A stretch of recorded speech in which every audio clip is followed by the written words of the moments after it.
Jelang pelaksanaan Asian Games 2018, Dinas Kebudayaan dan Pariwisata Sumsel menggandeng siswa SMKN 7 Palembang untuk membuat souvenir Asian Games berupa miniatur yang kental dengan ornamen Palembang.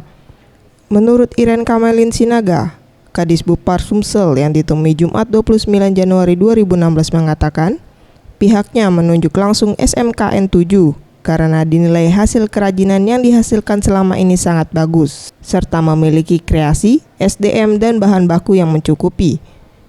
Iren menambahkan, selain souvenir miniatur, pihaknya tengah melakukan inovasi kuliner pempek yang akan dikreasikan dengan makanan Jepang, sehingga lebih varian dan menarik minat wisatawan untuk mencoba.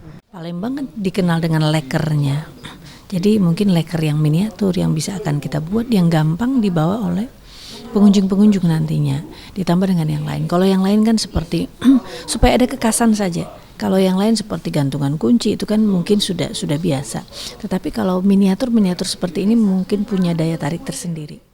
Mega Dwi Handayani, Ferry Jatinugroho, Sriwijaya TV.